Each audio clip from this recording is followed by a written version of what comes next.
Welcome to the Encore Audio Archives YouTube channel. I'm Taper Dave, and this is my channel. I've uploaded hundreds of talks here that I've recorded at meetings in West LA, and I've also recorded conventions starting in 2013. I've got a bunch of those up. And Walt and Mary Murray, the original owners of Encore Audio Archives, started the company in the 80s, and Walt recorded Joe and Charlie's and a bunch of stuff down in Vista, California. My sobriety date is June 20th of 1994.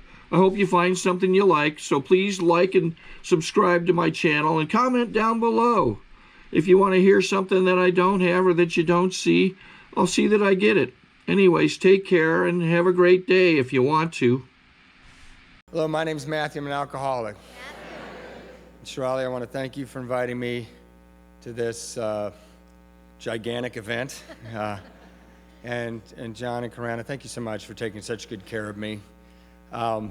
I have felt a little bit displaced. I was at the dinner last night for the speakers. I brought my 9-year-old daughter with me. I've been on the road a lot, and I wanted to spend some time with her. And we're at the dinner, and they had sushi and soft-shelled crab, and I kept looking at my name tag. Is this an AA event? I kept thinking, and then I went to my room, and it was beautiful, and I'm like, I don't think this is an AA conference. So I think we went to like some computer thing or something, and then I saw how everybody talked to my daughter. And then I went out by the pool, and there were 4 great big tattooed guys standing in a circle right next to my towel talking about the importance of surrender.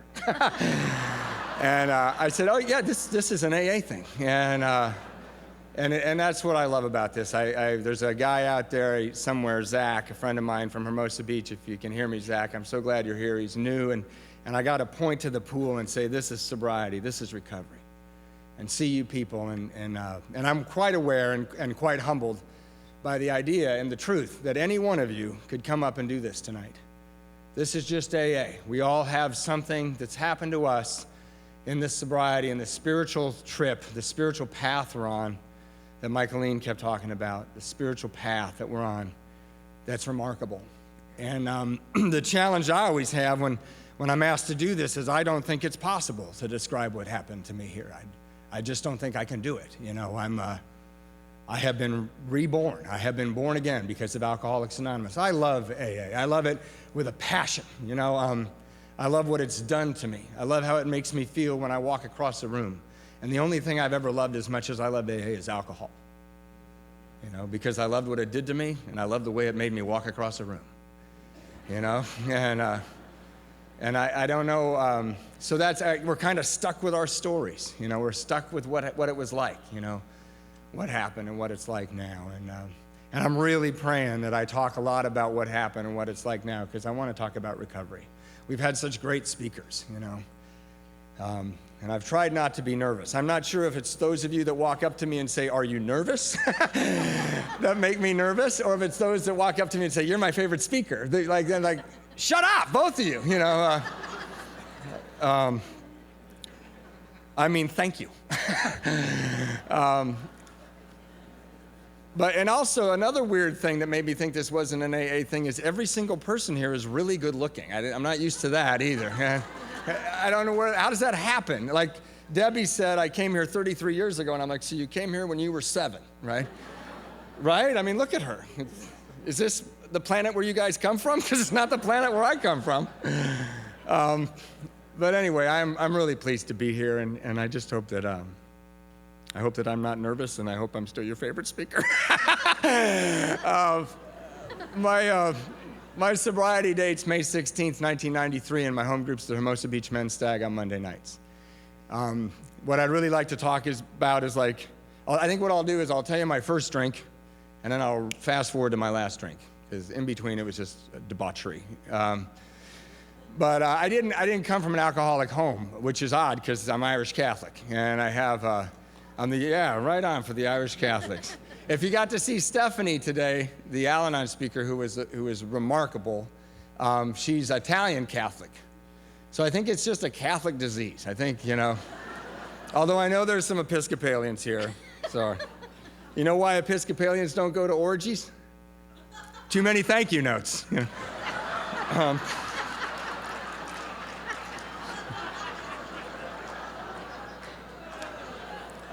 Anyway, But what I was going to say is, my parents were not alcoholics. I think I saw my dad drunk once in his life, and my dad was a lovely guy who worked really, really hard. I'm the youngest of 4, and I'm the youngest. I was an Irish surprise. I'm like 7 years later.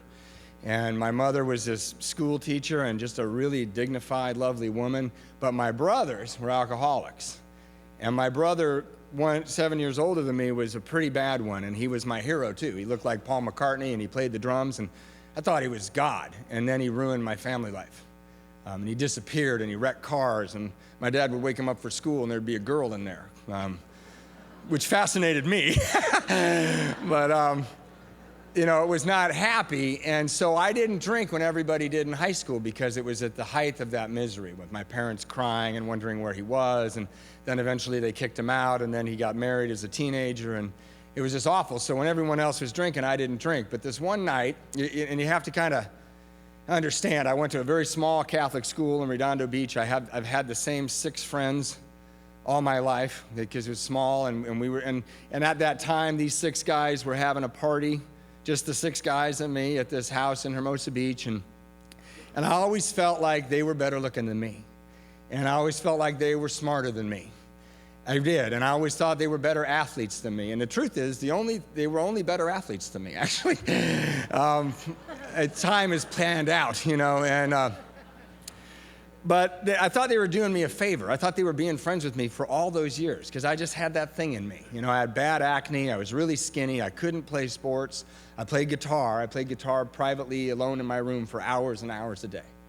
I just loved to do that. But one day they had a bottle of tequila, and they're passing around this tequila, and I'm there, and I don't drink, and they know that, and they weren't the kind of guys that pressured me to have a drink. They were good guys. And I think it was my junior or senior year of high school, and I just couldn't take it anymore. I just couldn't take that feeling of being less than, or whatever, that uncomfortable feeling while they were having fun. And so I said, hey, I'll take a shot of tequila. And they were, they said, great. And they gave me a shot of tequila, and I took a shot of tequila. And I love talking about what happened with you guys, because, my chest got warm, and 12 years of Catholic school guilt just rolled off my shoulders. All my acne disappeared, and I felt like I could throw a javelin or something. And I bloomed, right there as I put the glass down. I bloomed. And I thought, this is why my brother does this. This is why my parents' friends and the bridge club and all that, this is what gin and tonics and all this is about. And I went and got a much bigger glass and said, I'd like some more, please. And they were like, great, and I drank lots of tequila, and I got up. It was this beautiful house in Hermosa Beach, and I got up to walk down the hallway to go to the bathroom, and suddenly I was on a cruise ship. It's like everything's like, whoa. And I walked down this hall, and I got into the bathroom, in this beautiful marble bathroom. The parents are out of town somewhere. And I sit down on the toilet because I have to go to the bathroom. And you got to remember, I'm a long-time, serious Catholic school kid. And as I was sitting there, I thought, God would not make your body so that you can defecate and vomit at the same time. That would be bad design. And God is perfect. And I was wrong. I lurched towards the sink. Some of you may know that I was wrong about that, huh? And I lurched towards the sink, and I blacked out. And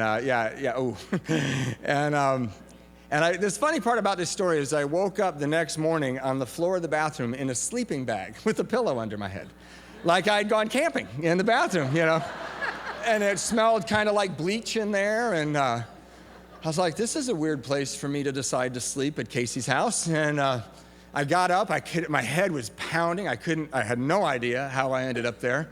And halfway through the school day, I remembered. It just all came flooding back to me. And I was totally humiliated, I've heard a lot of speakers say, I had my first drink at 12, I got violently ill, and I couldn't wait to do it again, And that wasn't my experience. I thought, oh my God, I'm my brother, in one night. And the other thing is I was shooting for cool, Way overshot the mark. I don't think you can be any less cool than how they found me in the bathroom, in between functions, It's taken me almost 15 years to laugh about this. But those guys never mentioned it. They never mentioned it. They didn't tell anyone. They didn't taunt me about it. They're just good guys, you know. So I didn't have another drink. And then I guess this is California, so you'll understand this. And I went off to college, and just before I went off to college, my brother came walking in the house. He'd been homeless for several months, and he came walking in the house, and he said, I'm sober for 30 days, in Alcoholics Anonymous in the Trudger group. Can I please take a shower? Can I stay here for a few days? And it was like the prodigal son. We were so happy. And he used to sit in the bathtub and read this blue book while I was shaving the summer before I went to college. And I'd look at that book and think, what's in that book? We tried everything, you know. We tried tough love. We tried group therapy. We threw him out. You know, my parents, their hearts broke that day. They threw him out of the house. They weren't the type of parents that threw people out of their house. And here he was getting healthy, and he was honest all of a sudden, and he was reading this blue book. And I just looked and thought, that's a miracle book. And you guys from California will understand this. I went off to college, and I went to Chico State, where our motto is, I think I went to Chico State, right? And some alumni. Yeah. And when I got to Chico State, I forgot that I didn't drink, you know? I forgot I didn't snort coke and do acid. But that's for another meeting. But I loved alcohol, and I forgot I didn't drink, and so that's how it started. You know, I went away to school. I went away from that family. My brother's back on his feet. At Chico State, there were 3 girls to every guy, and I could really play the guitar by then, so I had a date once a year for sure, and I got into a really good band, and I graduated, and I went on the road with a rock and roll band. And I did that for a long time, and I had a pretty exciting life, and I had a pretty promising career, and I drank myself out of my dream, you know. I think it's, if nothing else, I belong up here because I actually drank myself out of a rock and roll band, you know. You know, that's good, right? I mean, that's something, and, you know, I may not be that great of a guitar player, but I can really drink. And in fact, it was funny when I got thrown out of the last band. I was on the East Coast, and the guy whose job it was to kick me out of the band had to drink half a bottle of Wild Turkey to get enough courage to throw me out of the band for drinking too much. But he was right. I mean, I was missing the bus. You know, I'd borrow cars. Like, we did a lot of college tours. You know, like we'd go to the college towns up and down the East Coast, and I'd miss the bus because I'd meet nice people and go with them. And it seemed so logical to do that at the time. But then I wake up and think, oh my God, we're supposed to be in Virginia. And in college towns, a lot of people put their car keys under their seats at that time. So I just go find a car and drive it to Virginia. But I always said I borrowed the car because I'd leave a note. You know, I borrowed this from Chapel Hill, North Carolina, and if you're in the neighborhood, you know. And then I did a 5th step, and my sponsor said, you know, that's Grand Theft Auto. You know, you didn't borrow a car. And but I was trying to be a nice guy. And so anyway, the point is, when they threw me out of the band, I deserved it. And it really was heart-crushing. You know, I'd played for hours in my room, and I aligned myself with the right people. And quite frankly, I don't love anything as much as I love playing guitar. I still feel that way. And so I came home to California, and I lied, and I told everybody that I came home because my mom was dying of cancer. And that was actually true. My mom was dying of cancer. The lie was that I came home to be with her. I really loved my mom. I had a lot of respect for my mom, but I really wanted to be away from them. And I wanted to do what I wanted to do. And I wanted to drink like I wanted to drink, and I didn't want them to know about it because of what they lived through. And I came home and I lied and said, oh, I just quit the band because clearly I need to be here with my mom. And I got an apartment a couple miles from their house, and I got this lame job at Marie Callender's in Hermosa Beach. I got a job as a waiter, you know, and I thought, this job is so beneath me. And about one day into that job, they go, hey, we just looked at your application. You graduated from college. I said, yeah. And they said, do you want to be the manager? And I said, well, yeah. And while I'm saying that, I'm like, God, this job is so beneath me. You know, I was so arrogant. You know, I thought, oh, God, you know, I don't want to manage this restaurant. It's so lame. And they're taking me around this restaurant, and they're giving me the keys. And they're like, this is the way the office works, and this is how you do the books, and here's the meat delivery schedule, and here are the keys to the bar.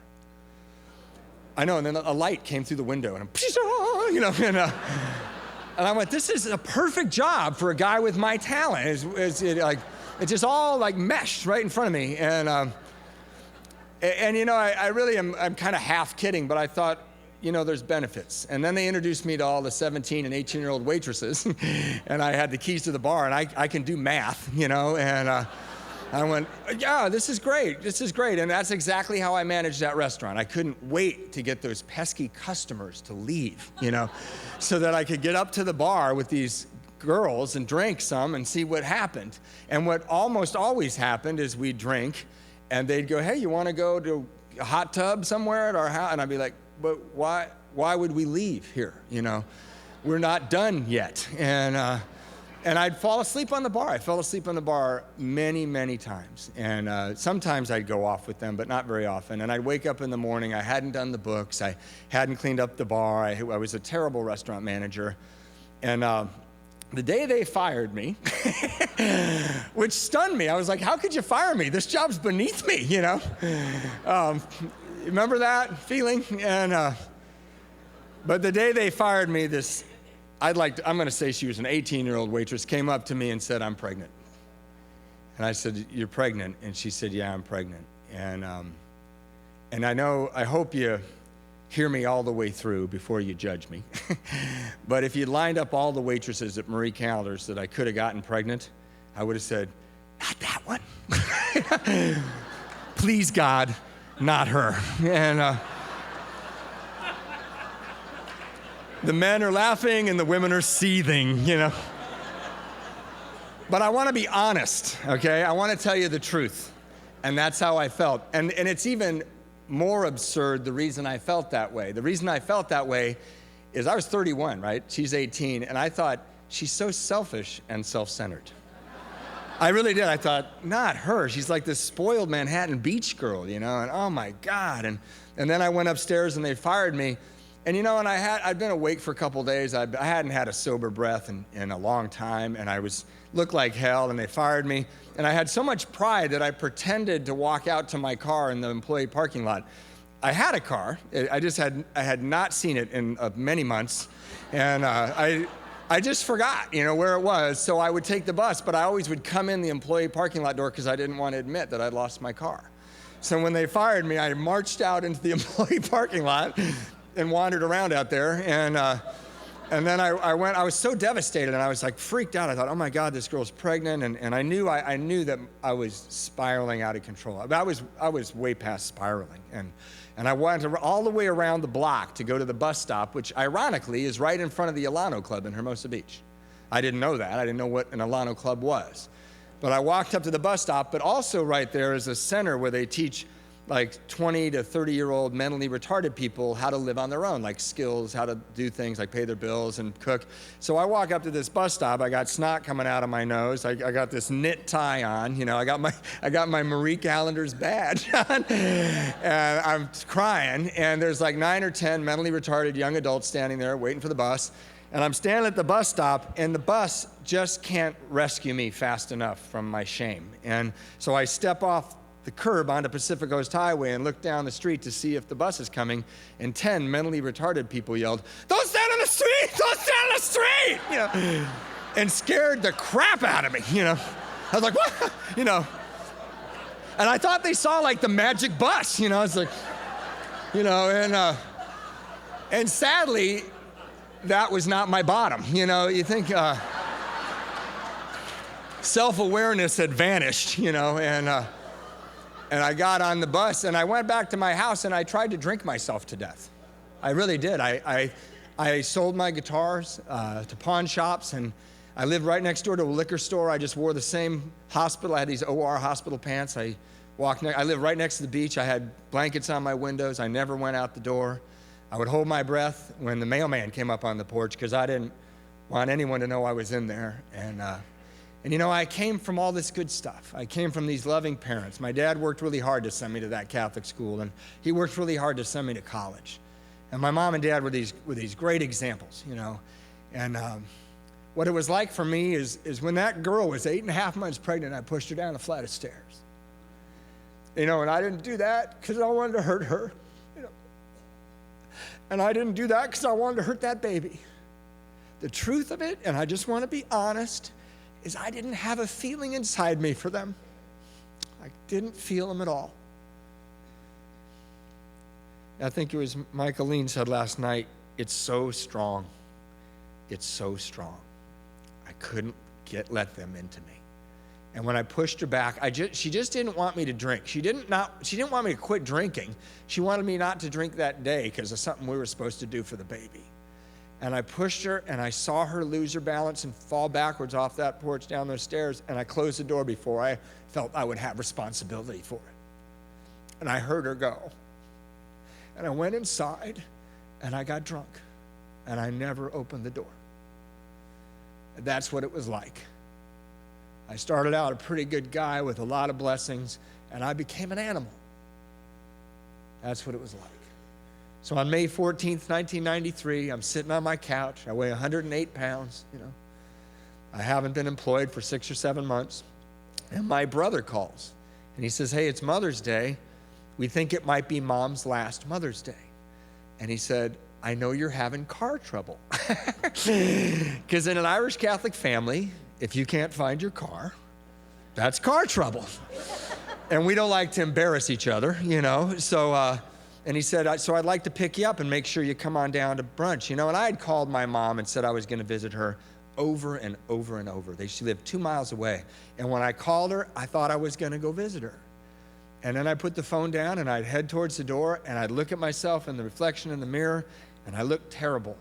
And I didn't have a job, and I had this teenage girl who was pregnant, and I had been this promising kid, and I thought, I'm just going to have a drink. I'll just have a drink, and then I'll go visit Mom. And I never went. So when my brother said, we want to make sure you go, I was still indignant, of course I'll go. Why would I not go? And I put clean clothes on my dirty body, and I went out front and waited for my brother because I didn't want him to see or smell my apartment. And I waited for him, and he picked me up, and we went down to this yacht club, King Harbor Yacht Club in Redondo Beach, where they were having a brunch, and my brother came in from out of town, and my sister was there. We were all there. And I walked up to the table, and I could see that my dad was very nervous because his bride of 45 years, the love of his life, was dying right in front of him. And my dad could not hide that. He always made too many jokes and said too much stuff when he was nervous. And he was trying to be all jovial, and Mom didn't look very good. And we sat down, and everybody started looking at me, and they were staring at me because I couldn't stop talking. And I didn't make any sense. And I kept talking and I felt so weird. And they were all staring at me. And then after a while, they all just turned away from me and kind of locked me out of the circle and had brunch without me. And I sat there like the village idiot. And I've had so many moments of bitter and incomprehensible demoralization behind alcohol. I've had so many. I've let things be done to me that I never thought I'd let be done to me. And I've done things to other people that I never thought I'd do. And I've told you a couple of them, but there are many. But I'll tell you what, that moment when they locked me out was the worst moment of bitter and incomprehensible demoralization of my life, and I don't know why. I'm just trying to be honest. If you saw the movie, you'd go, no, that wasn't the worst moment. But I was starring in the movie, and that was the worst moment. And I don't know why. I felt more lonely and more doomed. I don't know why. And my brother drove me home, and we got in an argument on the way home. And I don't know what it was about, and he doesn't know what it was about. We've talked about it since. And I got out of the car, and I slammed his door and walked into my apartment, put my hospital pants back on, got comfortable, And I was so mad at him that I called him up to continue the argument. I wanted to finish the argument. And I'd love to know how I felt I had the moral higher ground somehow. My brother's sober 12 years. He's visiting Mom. He's got a job, a family. I'm hiding in this apartment. I've got this, and I want to say something. I've been, again, I can't convey it here, but I've told you a little bit about what it was like. I've told you the very tip of the iceberg about what it was like. And it was awful on the outside. It was like a moonscape. But it was 10,000 times worse inside of me. It was 10,000 times uglier inside of me. It was bad on the outside, but it was so filthy in me.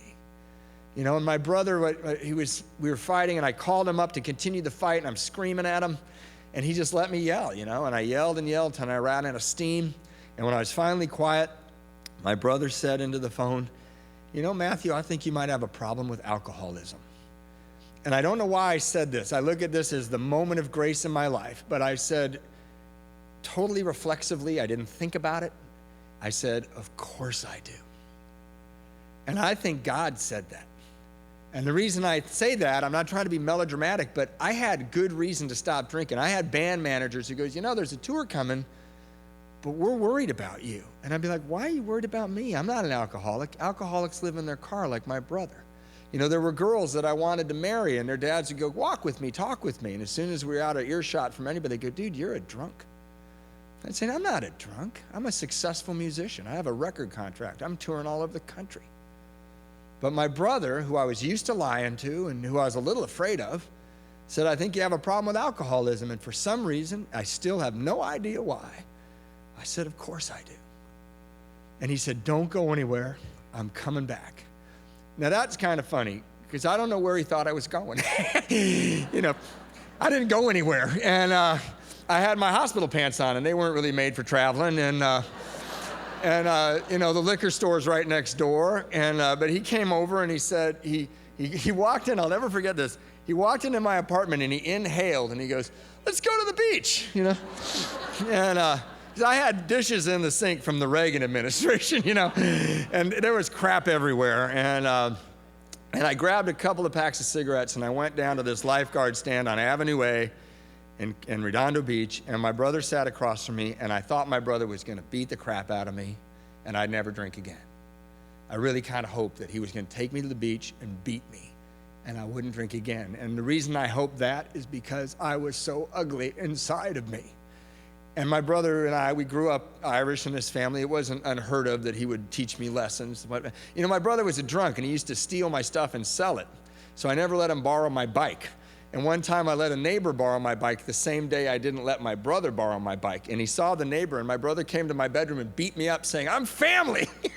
He was teaching me moral lessons. And so I thought it made sense to me. He's going to beat me up. And we went down to the lifeguard stand, and he didn't do that. He started talking to me about how he felt when my mom and dad kicked him out of our house. And I remember that day. It was awful. And he started talking to me about how he felt when he lived in his car after his wife and child had kicked him out of his house. And I remember that because I used to drive around and look for his car when I was in high school and look in the window to see if he was breathing. I love my brother. And he started talking to me about how I felt sitting on that lifeguard stand. And I was so surprised. I was so disarmed by that because I didn't think anybody in the world knew how I felt. I was so much of a secret and so torn up inside and so brash and arrogant on the outside. And my brother sat there and very quietly and matter-of-factly told me his story and won my confidence. And it completely disarmed me.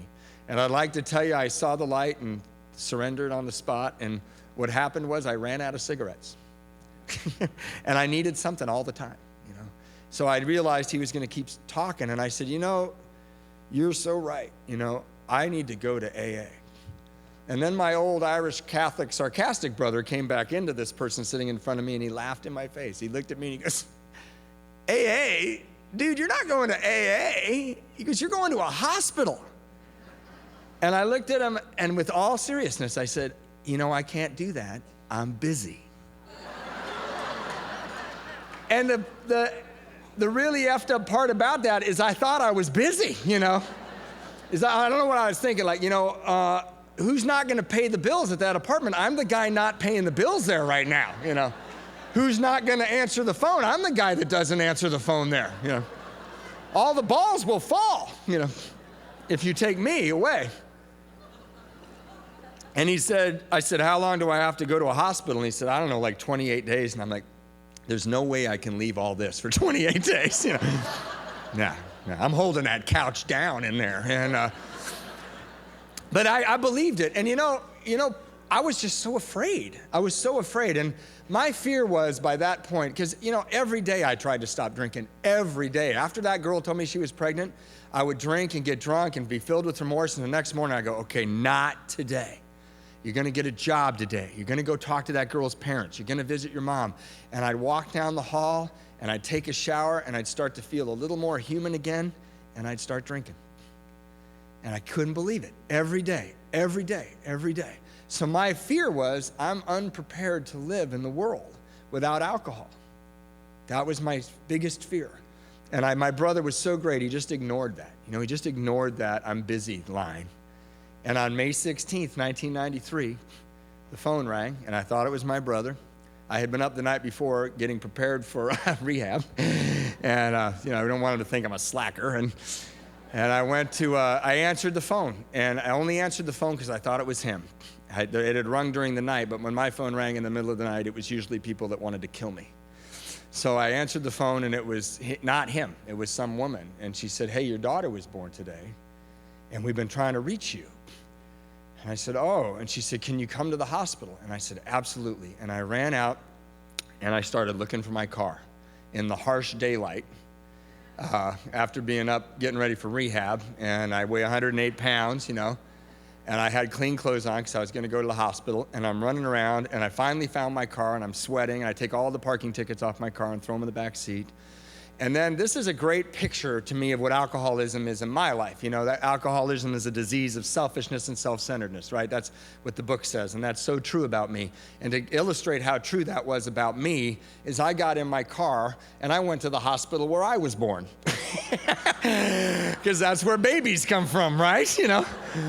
All of humanity flew from Little Company of Mary. And I'm driving over there with all confidence that I will see this child, and I go in there, and they're like, "Dude, we have no idea what you're talking about." And then I remembered Anna, who turned out to be exactly the right waitress to get pregnant at Marie Callender's, a really loving, giving, altruistic mom, a kind person. I just didn't know. She had told me where this baby was going to be born. I just kept ignoring her, drunk, going, "I know where babies are born," So I went to the right hospital, and I ran up the stairs, and I went up to the maternity ward, and I ran into Anna's room, and Anna was glad to see me. And that was so embarrassing. She was so happy to see me. And she came running towards me, and there was this rectangular glass thing in her room, and she pulled out this baby who was so beautiful and so pure, and I've never successfully described how Phoebe looked to me. She was glowing, and I've never felt worse or uglier or filthier in my entire life. I got handed this little angel from this beaming, forgiving person, and I felt like trash. I felt like a beast. And I looked down at this baby, and I looked at Anna, and all I could think of is, I hope, God, that these two people never see me again. Because I'm going to do something awful. I'm going to do something stupid, and they're going to get hurt. And this little fragile person is going to get hurt and die. I almost have already killed her once. So I handed her back, and I lied. I said, "Everything's going to be fine." And I ran home, and I wanted to go into my apartment and drink myself to death, and I was going to do it this time, damn it. And I went up to my apartment door, and my brother's standing there. And he goes, "Where the hell have you been?" And I said, "Well, I was at the hospital. My daughter was born today." And my brother just looked at me and said, "Let's go." He didn't congratulate me. He didn't smile. He thought that may not be the best thing. And we went out to his car, and we came out here. I went to Betty Ford, and he dropped me off, and it was the scariest day of my life. And the second scariest day of my life was the day I got out of Betty Ford. First I was frightened of you people, and then I was frightened of everybody else. And I gotta say, I hope nobody works there, but all I remember about that place is I gained 47 pounds. I'm sure they were very nice to me, but and I know we did stuff, but I got back in my brother's car, and I had 30 days of sobriety, and he drove me home, and he pushed me out of his car, and he said, "Go to a meeting." And I said, "Go to a meeting? God, that guy's a little too into this AA stuff. I got a mom to go visit. I got a baby to go visit. I got to get a job. I'll get to a meeting." And I walked into my apartment, and somebody handed me a beer. Actually, it wasn't a beer, it was a Coors. And they put Yeah. You know, American beer is like making love in a canoe. It's effing close to water. And they handed me this Coors, and I backed out of that apartment, and I put that beer on the ground, and I ran to a payphone, and I called Alcoholics Anonymous. And you know why I did that? Is because all I had in the whole world was 30 days of sobriety. I had nothing else. I didn't have any character. I didn't have any money. I was tens of thousands of dollars in debt. I didn't have any friends. My family was on a thread with me, and I wasn't going to waste it on those losers in my apartment. You know, they were doing all sorts of drugs, and they handed me this beer. And the funny part about that is I lived in that apartment by myself. But, you know, they figured out I went on a holiday. And I ran to a payphone, and I called AA. And I called AA, and I told them, like, almost everything I've told you guys so far. You know, I was like, you know, it's like, help, Mr. Wizard. And I really did. I was like, blah, blah, blah. Like, you got to hear the whole story, because I'm in a bad shot, you know. And when I got done, a lot of people at that time in my life were waiting for me to finish talking. And when I got done, the guy was so great. The central office guy said, oh, that's fascinating. Where are you? And I said, well, I'm standing on this corner, and I looked outside, and I read the street sign, and he goes, okay, you're right across from a speaker meeting called Stompers. He goes, I want you to walk across the street, walk into that meeting, and tell somebody you're new. And thank God for that guy. Thank God somebody answered the phone at central office. Please, please go volunteer for that. Because I've been all over the world. And I've called central offices all over the world, all over the country. And sometimes you get a tape. And if I got a tape, I had one place left to go, back to that apartment, to my death.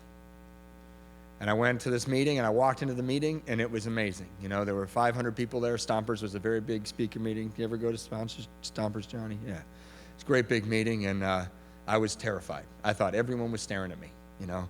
And I walked in there, and I sat down in the middle. That was the only place there was a seat. And this guy got up. He had a suit on. He was going to be the speaker, I guess. And I'm just looking around. And the guy got up, and I'll never forget what he said. He put his hands very confidently on the podium, and he said, wah, wah, wah, wah, wah. He said, wah, wah, wah, wah, wah. And you guys are all laughing and nodding. And I'm like, I am so screwed, you know. You know, and I do remember at one point he pointed to the steps and he goes, these are tools for living. And I go, okay, cool, I'll read, you know. And I'm looking at the steps and I'm reading them, and it was like they were in Chinese, you know. I'm like, why are they in Chinese? And because at that time, I know this now, if you weren't talking about my problem that I was thinking about at that moment, I couldn't even hear you, you know. And I looked at these steps, and I'm like, I got these problems. These steps don't touch my problems. I got, like, where's the get a lawyer fast step, you know? Where's the IRS step? I can't be the only guy with tax problems. And where's the how you change a baby step? I wanted that. So I had issues, and you guys had these amorphous, you know, and so I got up to leave, and I didn't know where I was going to go at the end of the meeting. I mean, I waited till Charlie Brown's mom stopped talking, and I didn't want to, because only reason I waited is I didn't want you to stare at me when I left. That's true, you know. And I got up, and a friend of my brother's came sailing across that room, and he said, hey, man, so good to see you. Did you get out of the hospital? God, you look pretty good, man. He said, can I give you a ride home? And I said, I don't think I have a home. He said, what do you mean? And I told him. He said, do you have anything you need from there? And I said, well, I should probably get my stuff. So we went to the back window of my apartment, and we broke into my apartment while they were partying in the living room. And the saddest part of this story is I climbed in the window, and it took me exactly one trip to get my stuff. I went, all right, I got my stuff, you know.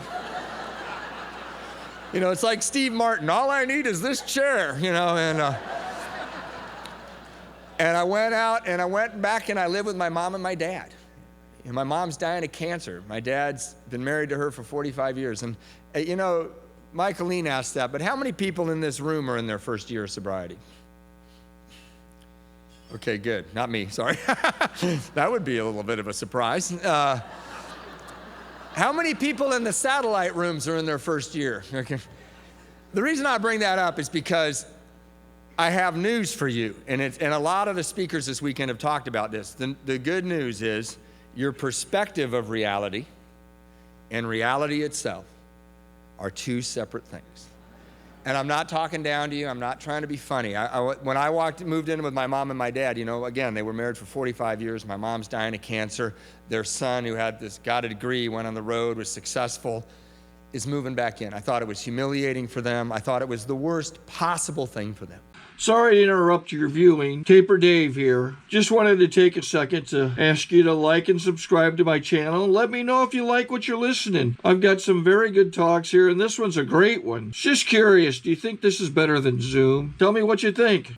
I thought it was humiliating for me. I thought it was the most embarrassing thing. I'm 32 now. I've got an illegitimate child, no job, no prospects, and I'm living with my mom and my dad. I thought it was the worst. But you know what was happening? That was my perception. You know what reality was? My mom and my dad were married for 45 years at that time. My dad was watching his wife die of cancer. And their youngest boy, the one person they worried about all day long, moved in with clear eyes, healthy, got up in the morning and went to AA meetings, came home and made breakfast.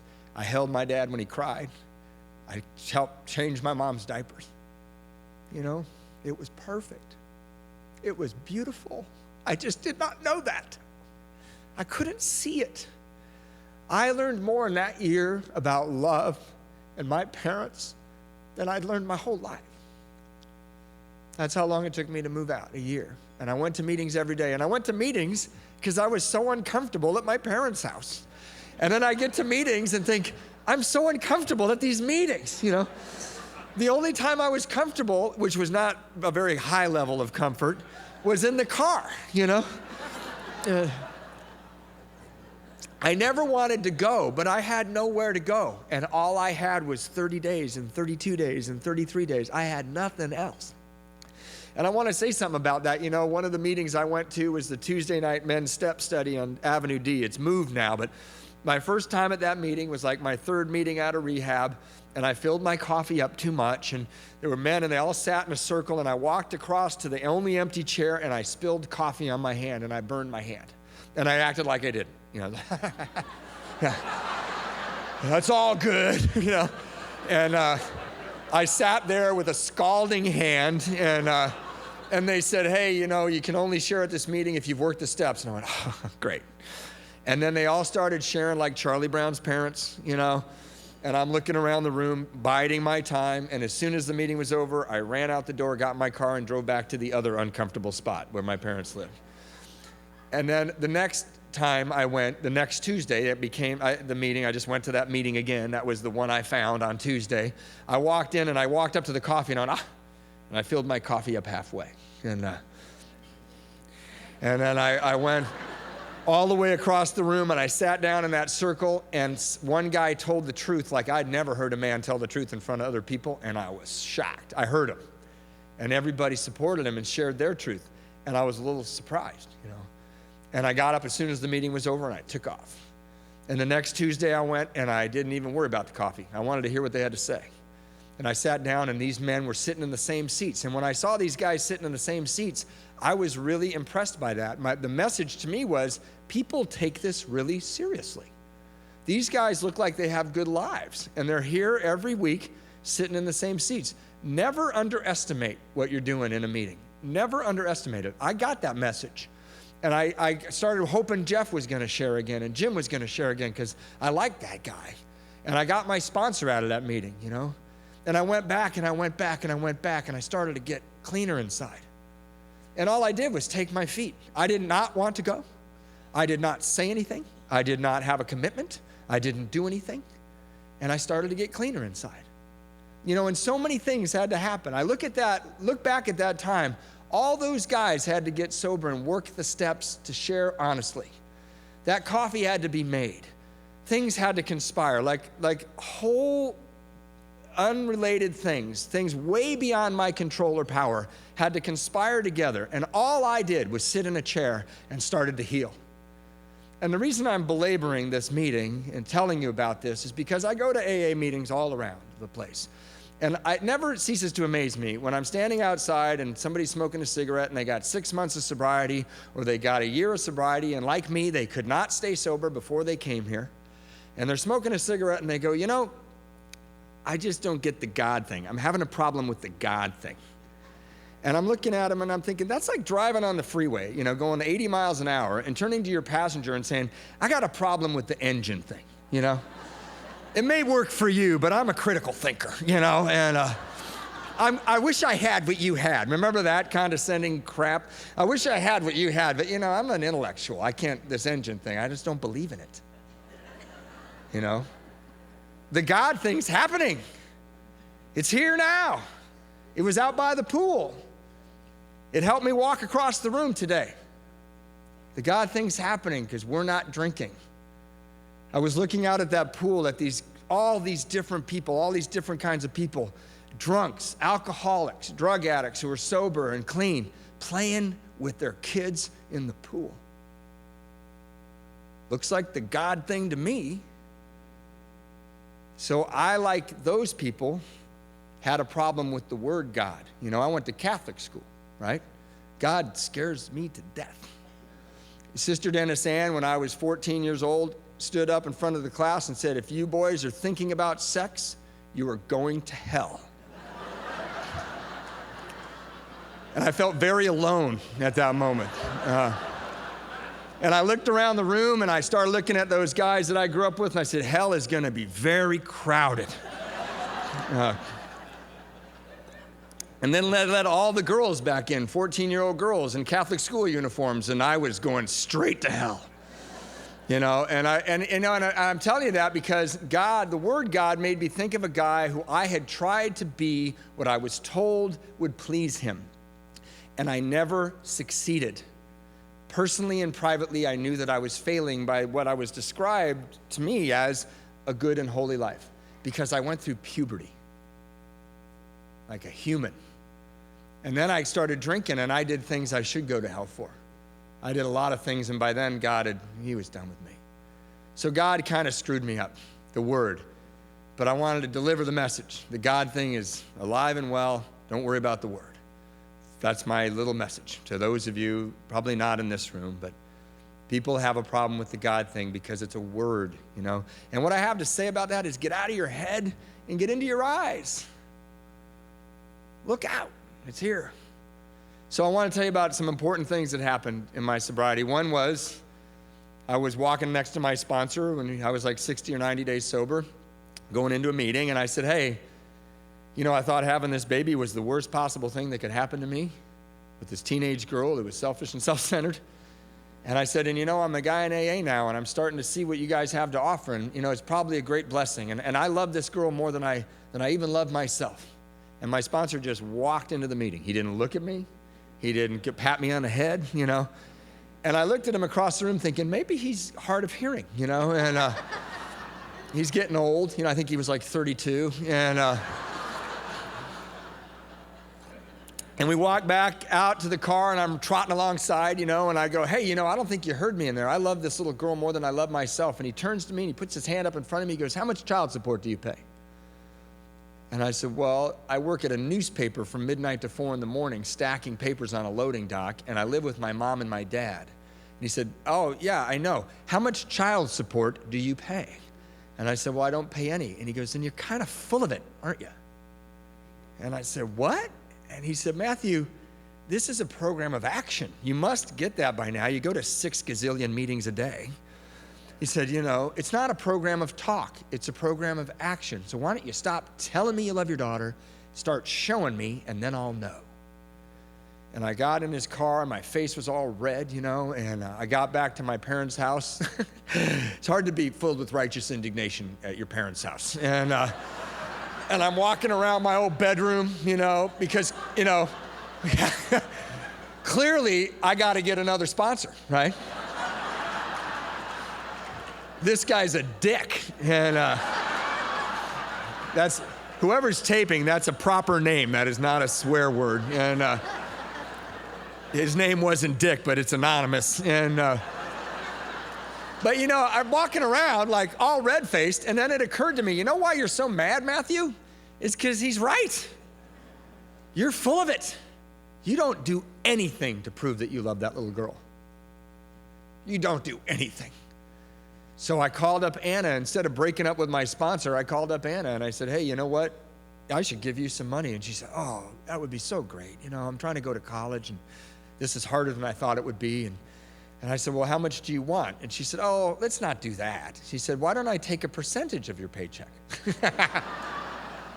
Remember, I underestimated Anna. And I thought she overestimated me. You know, I'm like, yeah, okay, yeah. You're betting on the wrong horse, darling. But I gave her, she asked for this very reasonable percentage, and every 2 weeks I paid it. Every 2 weeks, every 2 weeks, every 2 weeks I paid that money. And you know why? I want to be honest. I want to be honest. I did not pay that money to be a good dad. That would be a lie. And I want to be honest. I paid that money for 2 reasons, and they were right in my frontal lobe. The first reason was I did not want to drink ever again. That was hell, and I couldn't go back. I heard a speaker, I can't remember his name, Will, maybe, we were in South Dakota, and he said, I was not walking into the light, I was running from the fire, you know? And that's what I was doing. So I ran over there to pay that money because my sponsor made it sound like there's a connection here, you know? So I paid the money, and the second reason I paid that money is the only spiritual experience I had my first year of sobriety was sitting with Phoebe Rose. This little being that just beamed at me and pulled on my lips and my ears, you know. She accepted me. She sat on my lap, you know. And I just needed someone to sit on my lap, you know. That wasn't a waitress.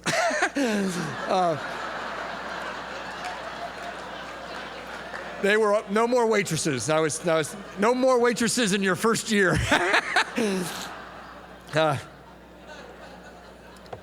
But, you know, I had to go to this girl's parents' house, and I felt like, hey, if I pay the money, I'm not such a schmuck, you know? I can walk across their living room with a tiny little bit of dignity, you know? And I paid that money, I paid that money, I paid that money. And after a while, it got real weird for me, because I'd come into meetings like this, and some people would see me, and you guys didn't jump up and start clapping, you know? And I thought that was rude. And I'd get the grapevine, because I was going to be more sober than anybody. I got the grapevine. And I'm looking through the grapevine going, where's the Mathew pays child support? He's a hell of a guy, editorial, you know, like, and I'm looking and I'm not even kidding, you know, I wanted, you know, you're kind of laughing at me, but remember when you got your license, your driver's license, and you're like 6 months sober, you know, and you go up to your buddy and you go, hey, I got my driver's license. And they go, hey, you're 40. You know, you should have a license, right? You know. It was like that. I wanted a parade, you know, for paying child support. But after a year, the most important part was you guys didn't know, and I did it anyway. And those parents were always nice to me, you know. And I was doing work. I did a 5th step, and I was going on panels. I was paying the money back, and I did it anyway. You know, I did it anyway because I was starting to get clean inside. And I was playing with Phoebe, and I'm saying, Phoebe, I'm going to take you to your first day of 1st grade. I'm the #1 fan in the world of Phoebe Rose. And I said, I'm going to take you to first day of 1st grade, and I'm going to take you to first day of everything. And I'm going to go to dances and drop you off, and we're going to have your 16th birthday party at my house, and I'm going to buy you a car, and I'm going to be your dad, and I'm going to be with you for the rest of your life. And a year before that, I very sincerely and very rightly prayed that these 2 people never see me again. And all I know that I did was I went to those uncomfortable meetings, and I did those uncomfortable suggestions, and I paid that uncomfortable money. I did an action, and suddenly I couldn't wait to watch her grow. And Phoebe and I turned 17 2 weeks ago, and I bought her a car.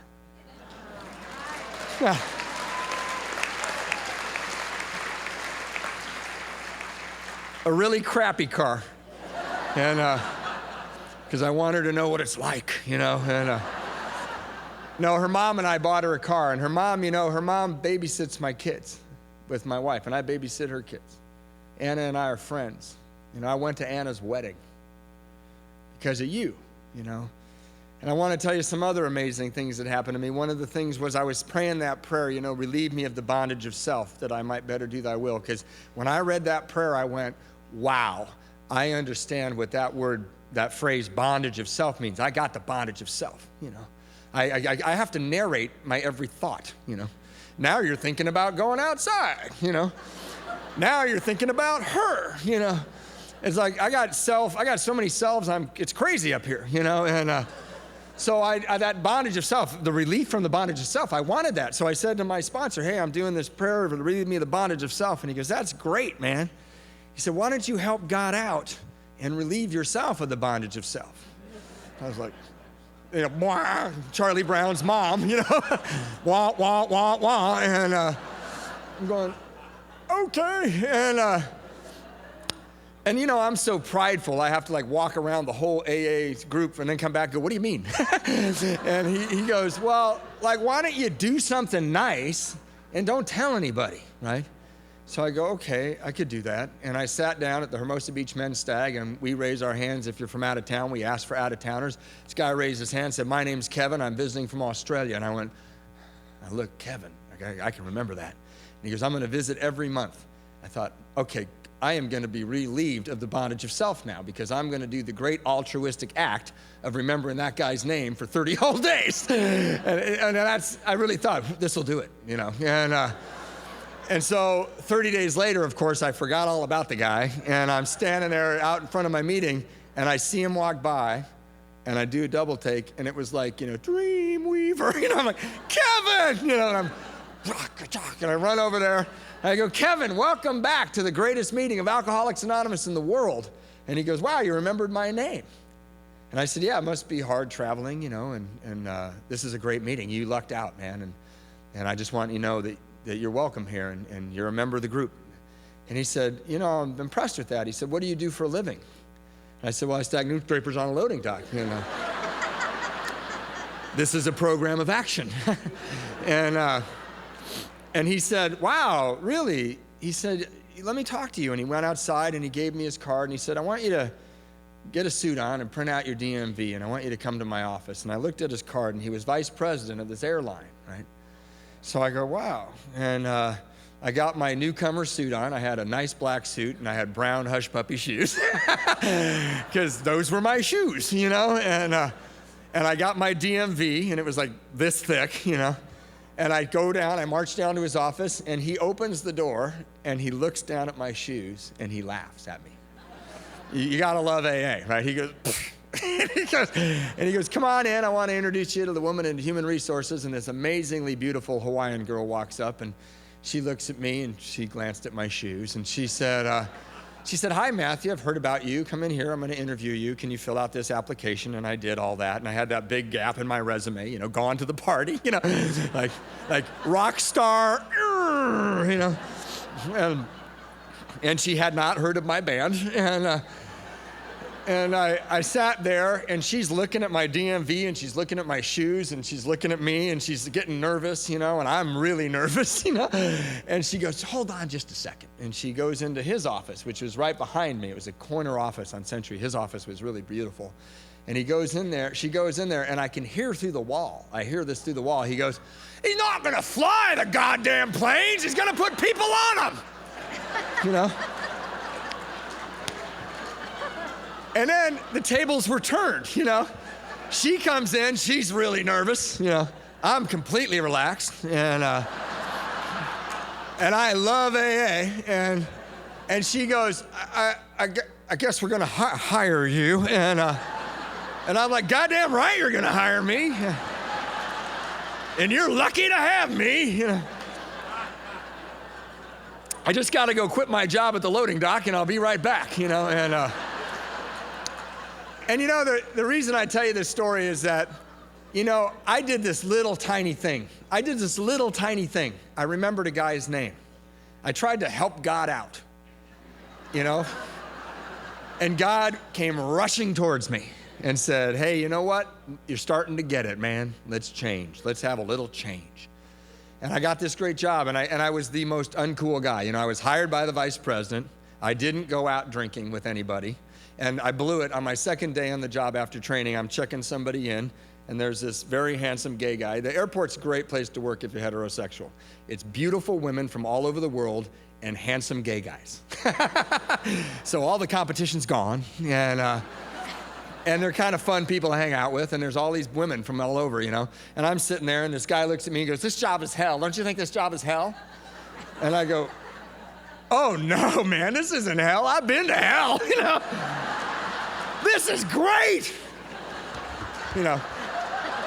And they're like, "Yeah."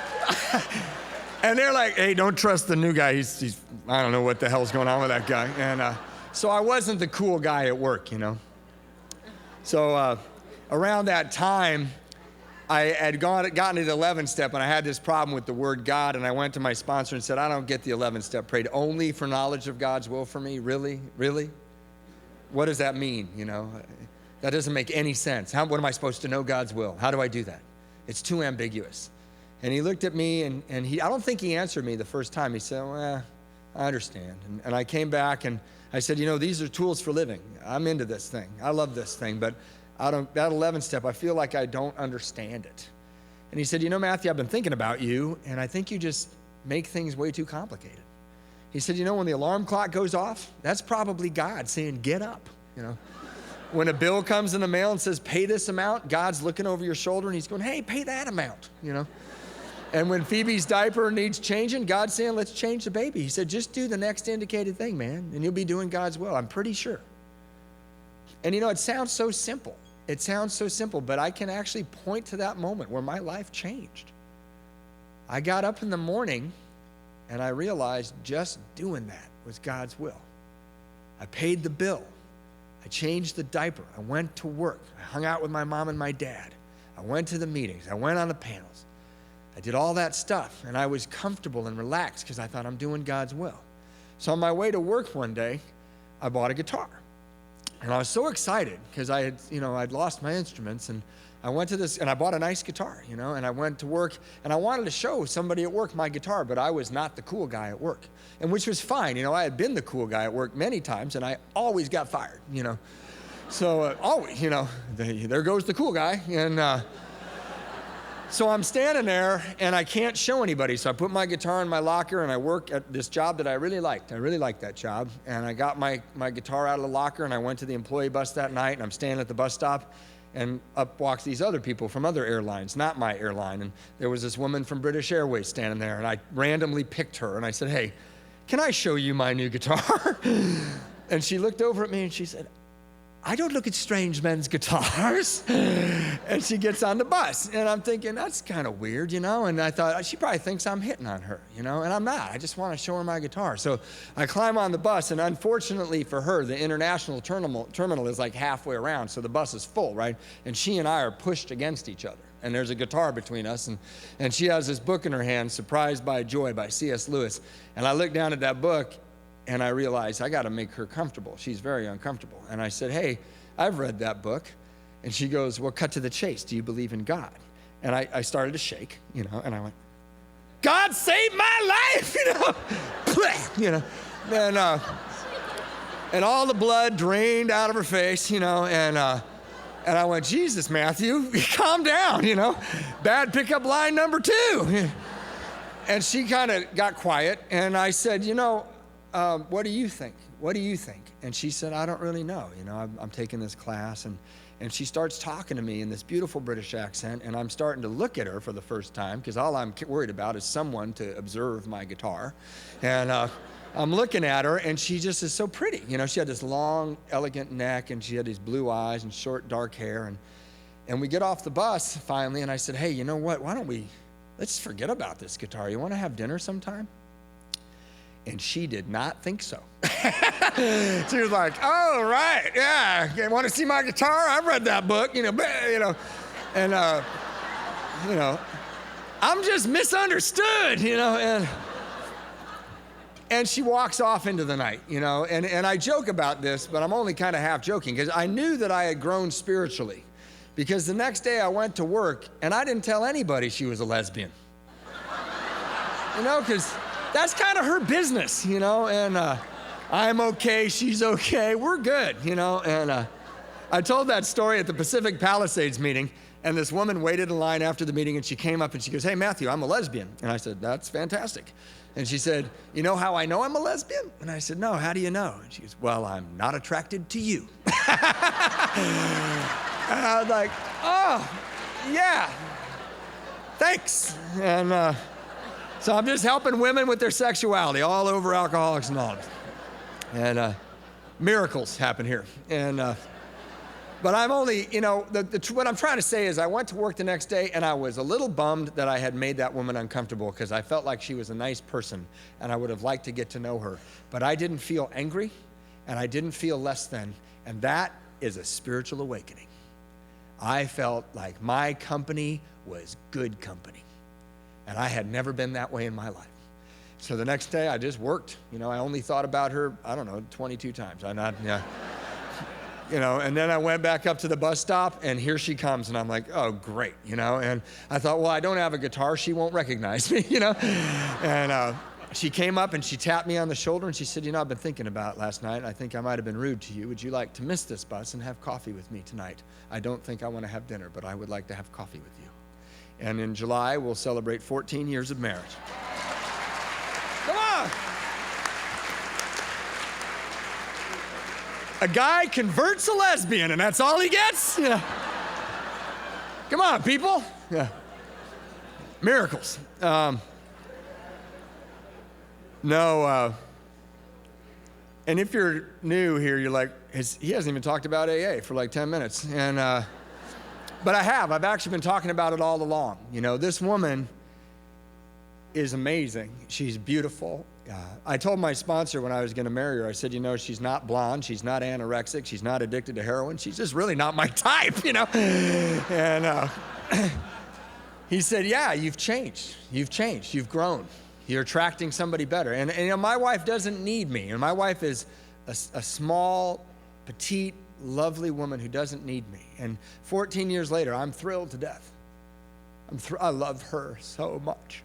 I feel like when she's in another room, I feel like there's a wild animal in the house. It's thrilling.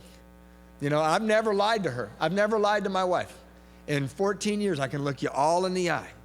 I've never lied to her, and I don't know how that's possible. I have lied to every other woman in Southern California, you know, except her.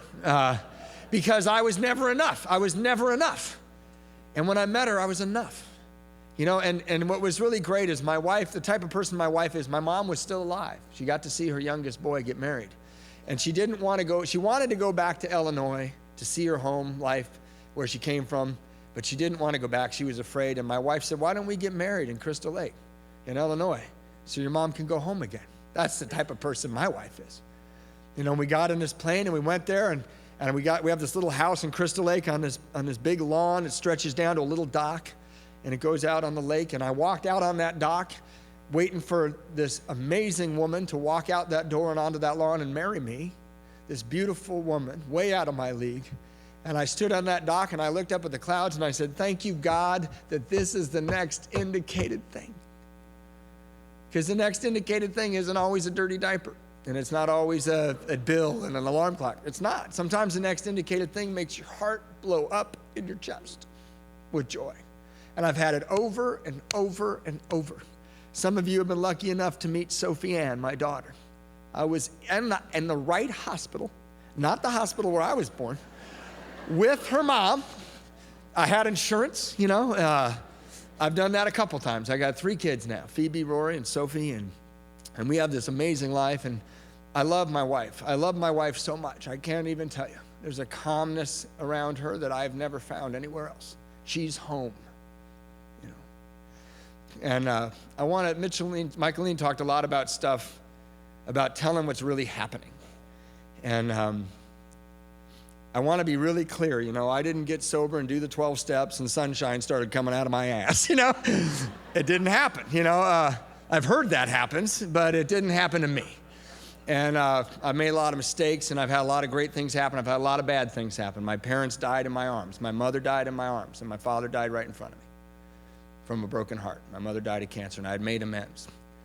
And almost 9 years ago, when I'd been married for 6 years, or 5 years, I walked in the house, and I found my wife on the floor, and she'd had a stroke. Not a little stroke. Her carotid artery dissected. She had a massive stroke. And Stephanie talked about it today. There's moments in your life where things will never be the same. And my wife has never been the same. My wife has brain damage, and my wife is paralyzed. And I found her on the floor, and I ran up to her, and I could tell she had a stroke, and I called an ambulance, and I called her parents in England, I called my sister, and I called my sponsor. And I went into the twilight zone. I didn't even take care of my children. Sophie was 1. I walked out the door into the ambulance, and my neighbors took care of my children. And I got in the ambulance, and I went to the hospital near my house, and I live in a big city. I live in Long Beach, and at the Long Beach hospital, they said, this woman is in serious condition. We need to get a helicopter. And they got a helicopter, and they landed it on Catella. And they put her in that helicopter, with me in that helicopter, and we flew to Irvine, UC Irvine, where they were going to try to stop her from dying. And they did this amazing, this intervention type of surgery, and halfway through the surgery, they all stopped, and they walked away and said, we can't help this woman. She has a tear, and if we go any further, we'll go right out the side of her carotid artery and we'll kill her. It was midnight, and I got my wife into ICU, and I thought the world was gone. I thought everything had disappeared, and I walked out into the lobby, and the lobby was full of you. It was all AA. How did they find me? I went to a different hospital and took a helicopter. I didn't tell anybody that. And they were sitting there waiting.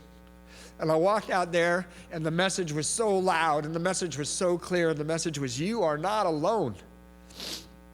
And that was so nice, because walking out there, I thought, I'm alone now. Philippa is gone, you know. And we went through 5 weeks in that hospital.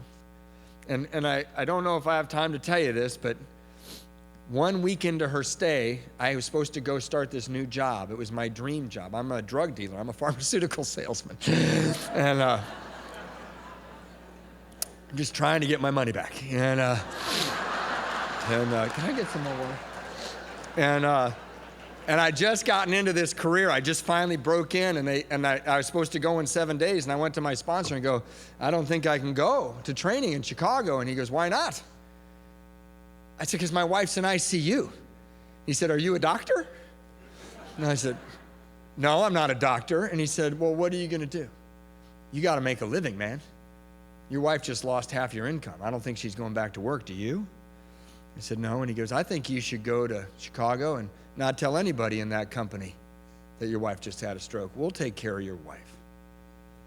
And I can't believe it. I cannot believe I did this. But I got on a plane when my wife was in ICU, and I went to Chicago. Because my sponsor never gave me advice that was flippant. He never gave me advice that had any other design than to help me manage the situation with God's help. And he said, you think you're going to stay here and cure your wife? You're going to go be a worker among workers. And I went there, and I did the work. And every 3 hours, they gave us a break, and I'd run out into the lobby of that hotel where I was working, and I'd check my messages to see if my wife was alive. And you guys left messages on my phone. 10 messages, 15 messages every 3 hours. And I'm not exaggerating. I'm Irish. I'm prone to exaggeration, you know.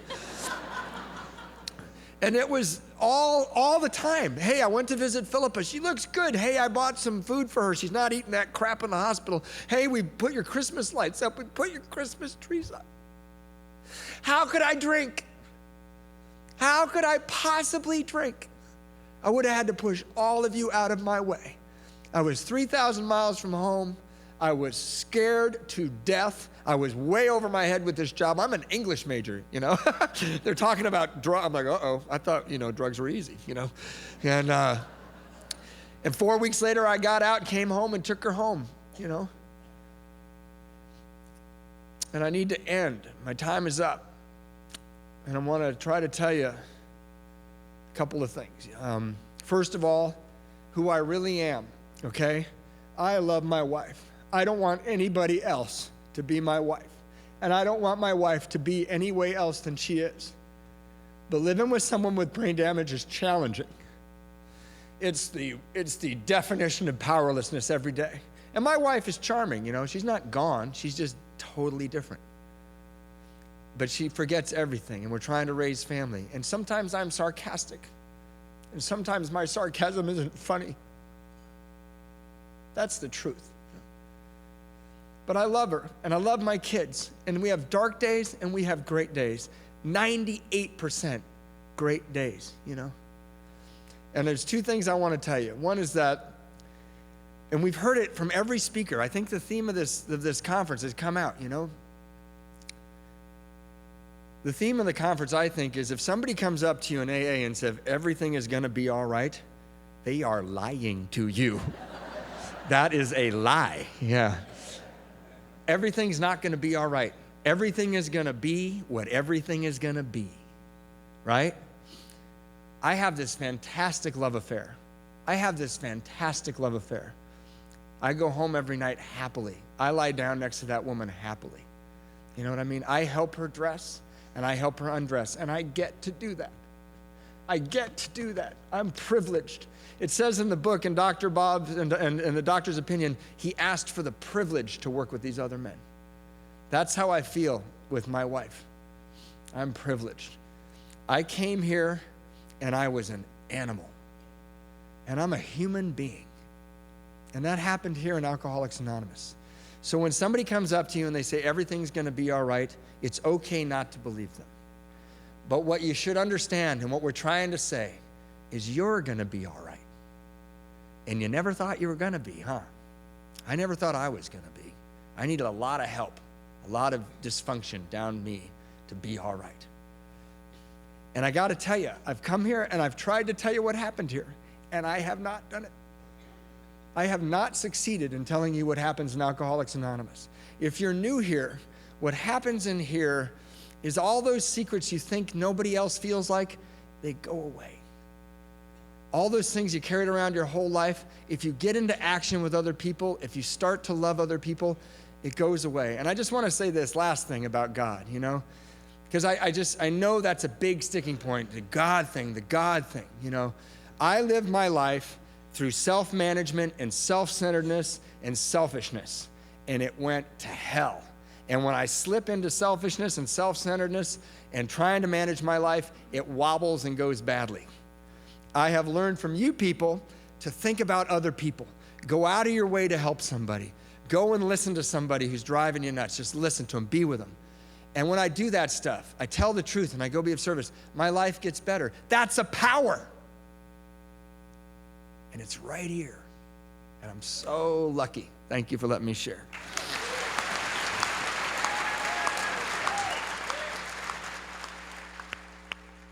I think we got a great talk going on here. Thanks for watching the channel. Taper Dave here. Just curious, do you think this is better than Zoom?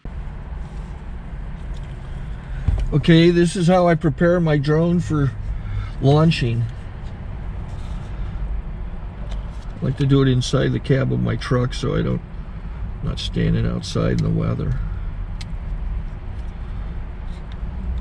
To install the joysticks for control, up and down, right and left, powered on. I have an Android phone that I use to connect it to the drone with. And it's actually controlled through the iPhone, through an app. Oops, wrong way. It's actually controlled through the iPhone, or through this Android phone, through the app. It's actually controlled through the Android phone, through an app, and you connect it through this short connection right here.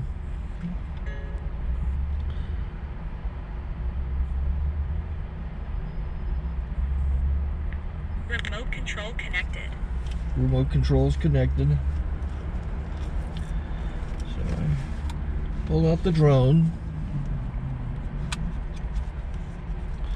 I have to extend the legs. Long legs extended first, then the short legs. Remove the gimbal protector. Set that aside, then power it on one short burst, then one long burst. I lay it down. So I have to go to calibrate. So the drone's not connected yet. It shows you here as this drone gets disconnected, even though the remote's powered on. So the The drone has been established, it's connected. So I go into the app to calibration mode. First I'll calibrate the remote controller. Start calibration. Out, in, oop, out, in, up, down, and then this little wheel is to control the gimbal. So it's calibrated. Go to gimbal calibration, start calibration, and then it calibrates the gimbal. I don't know if that shows up. The gimbal's moving all over the place. Changes, you can see it on the video. And I'm calibrated to take off. It's acquired 7 satellites at the moment. There are 26 satellites up in the sky, which it has to acquire before you can take off. So it's connected. It's got enough satellites. This is white. I can go to press this little arrow button, swipe right to take off, and it would start the motors if I slid this to the right. But I'll wait till I get outside. Don't want to do it inside.